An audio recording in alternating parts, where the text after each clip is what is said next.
세상 일이란 참 예측할 수 없죠. 지난 2022년 2월 전 세계가 코로나 팬데믹으로 혼란에 빠져 있을 때 러시아가 우크라이나를 침공하며 전쟁이 벌어졌다는 충격적인 뉴스가 전해졌습니다. 당시 러시아는 단 일주일 만에 전쟁을 끝내겠다고 자신만만하게 선언했는데 그게 정말 일주일 만에 끝날 줄 알았던 건 저뿐만이 아니었을 겁니다. 하지만 지금 이 순간 3년이 흐른 현재 이 전쟁은 여전히 끝나지 않고 있습니다. 그리고 더 놀라운 것은 러시아 경제가 예상 밖으로 호황을 누리고 있다는 사실입니다. 어떻게 이런 일이 가능할까요? 오늘은 그 비밀에 대해 이야기해 보겠습니다.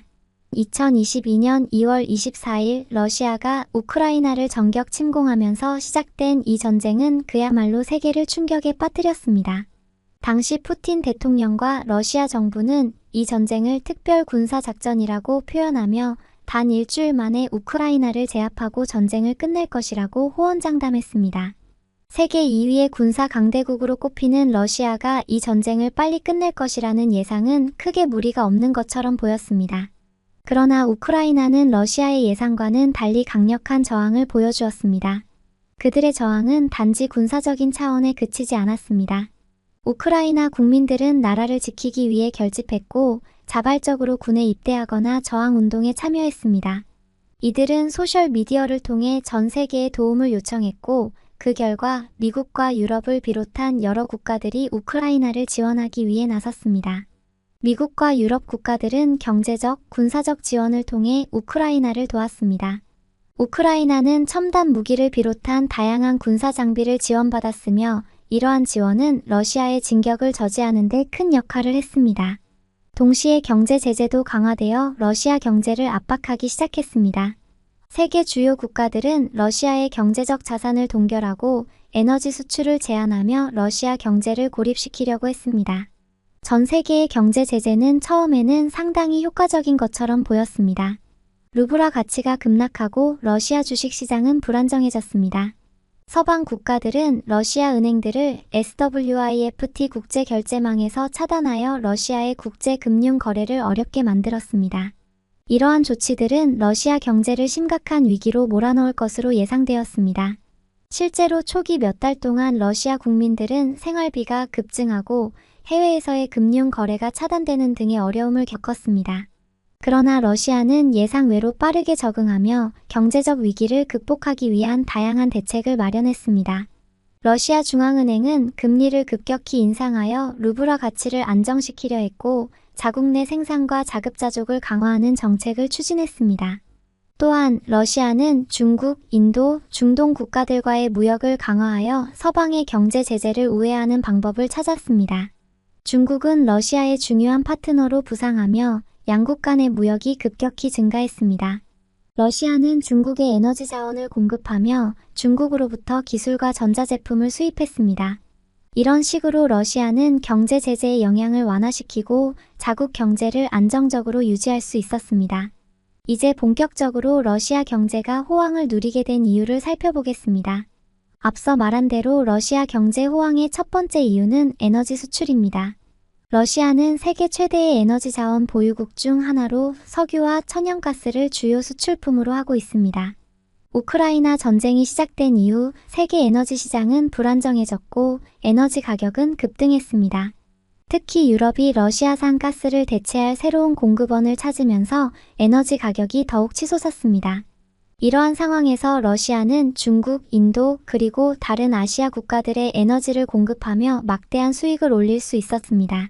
러시아의 에너지 수출 수익은 전쟁 이전보다 오히려 증가했고 이는 러시아 경제의 안정과 성장을 이끄는 중요한 요인이 되었습니다. 그러나 이것만으로는 설명이 부족합니다. 러시아 경제가 예상 외의 호황을 누리고 있는 더 깊은 이유가 있습니다. 그것은 바로 전쟁터에서 돌아온 돈, 즉 군인들이 가족들에게 송금하는 돈입니다. 현재 우크라이나 전선에는 수십만 명의 러시아 병사들이 투입되어 있습니다.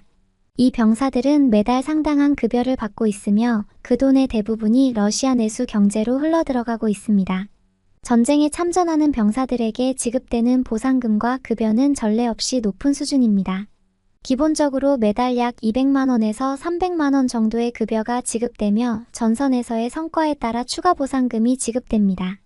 특히 전차나 주요 군사 장비를 파괴하거나 전선에서 중요한 임무를 수행한 경우 그 보상금은 수천만 원에 이를 수 있습니다. 그리고 전사하거나 부상당한 병사들에게도 큰 금액의 보상금과 보험금이 지급됩니다. 이 돈은 그대로 러시아 경제에 투입되고 있으며 특히 부동산 시장과 고급 소비재 시장을 활성화시키고 있습니다. 러시아의 내수 경제는 전쟁 이전과는 비교할 수 없을 정도로 활성화되고 있습니다. 러시아 대도시의 부동산 시장은 화랑을 누리고 있으며 모스크바와 상트페테르부르크의 주택 가격은 급등했습니다. 고급 아파트와 주택이 빠르게 팔리고 있으며 심지어 일부 지역에서는 부동산 공급 부족 현상까지 나타나고 있습니다.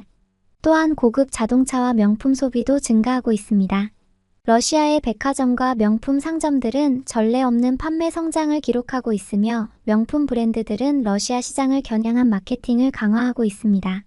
러시아의 고급 소비층은 점점 두터워지고 있으며 그 중심에는 전쟁에 참여한 병사들과 그들의 가족들이 있습니다. 이러한 소비 증가로 인해 러시아 내수 경제가 활성화되면서 러시아 경제 성장률도 지속적으로 상승하고 있습니다. 올해 러시아의 경제 성장률은 약 3.5%에 이를 것으로 예상되며 이는 전쟁 중임에도 불구하고 상당히 높은 수치입니다. 이 모든 것은 전쟁이라는 비극적인 상황 속에서 이루어지고 있는 아이러니한 현실입니다. 그렇다면 이 전쟁은 언제 끝날까요? 얼마 전까지만 해도 트럼프 전 대통령의 재선 가능성이 높아지면서 전쟁이 조만간 끝날 것이라는 기대가 있었습니다.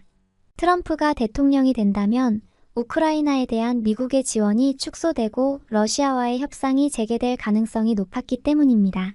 그러나 현재 해리스 부통령이 선전을 하고 있어 미국의 대외 정책이 크게 변하지 않을 가능성도 존재합니다. 이 전쟁이 끝나지 않는 한 전장에 나가 있는 러시아와 우크라이나의 젊은이들은 계속해서 고통을 겪게 될 것입니다. 전쟁터로 나가기 싫어도 가족과 생계를 위해 어쩔 수 없이 전쟁에 참여해야 하는 현실은 이들의 삶을 고통스럽게 만들고 있습니다.